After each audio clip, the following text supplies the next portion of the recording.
Praise the Lord and God bless you. Happy Good Friday morning to you. And if you weren't able to join us for our Good Friday service on last night, I just wanted to share an excerpt with you. I spoke on the first of the seven last words of Jesus, and that's coming from Luke 23, verses 32 through 34. There were also two others, criminals, led with him to be put to death. And when they had come to the place called Calvary, there they crucified him, and the criminals, one on the right hand and the other on the left.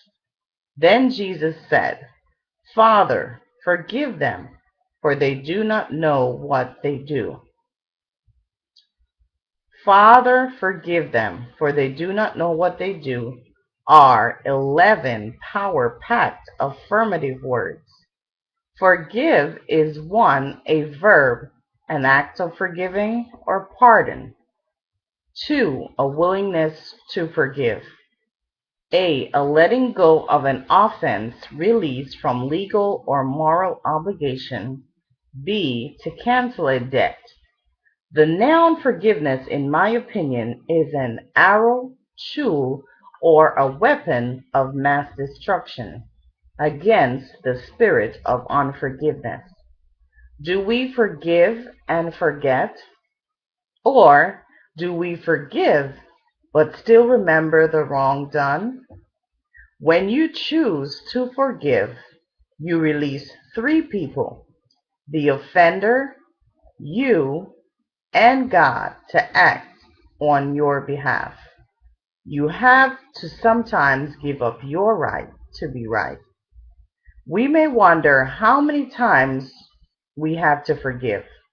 When Peter asked Jesus, up to 7 times, Jesus answered, up to 70 times 7 in Matthew 18:21 through 22.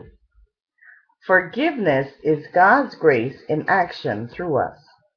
God is more merciful than we deserve.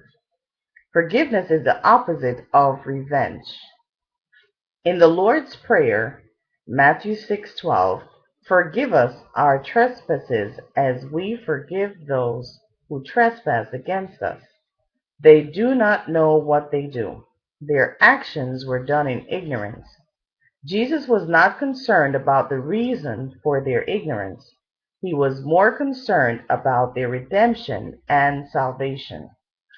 Jesus displayed compassion and love by forgiving them. He looked beyond their faults and saw their need. In the midst of abuse, insult, pain, torture, and trauma, Jesus, the epitome of love, asked God the Father to forgive the people hurting him. By forgiving them, he did not give the enemy opportunity. The prince of this world had nothing in him. This was a prayer of petition to God the Father.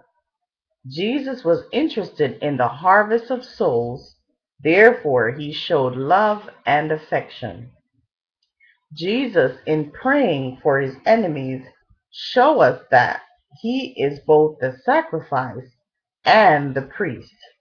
His assignment was to come down to earth to experience what mankind felt, to redeem mankind and destroy the works of darkness. Mankind was on Jesus' heart and mind as he suffered by the hands of sinful men. Here we see Jesus as the problem solver. How do I reconcile man back to God is what Jesus thought. Jesus reconciled man via the vehicle of forgiveness. The soldiers and Romans were being manipulated by the adversary to do evil. In other words, they were being used as human agents. In the beginning, God spoke the world to existence by saying, let there be. And there was. Jesus, God the Son, recognized that there is life and death in the power of the tongue. So in the midst of death, he spoke life by asking his Father to forgive them. He was very much aware of the work of evil behind the scenes, so he fulfilled his purpose to give us life and life more abundantly. Jesus left a heaven of no limit to come to an earth of limitation to fulfill his assignment. In conclusion, the strategy and tactic called forgiveness. Forgiveness is a sacrifice of surrender, a submission to God. Jesus was committed to divine service.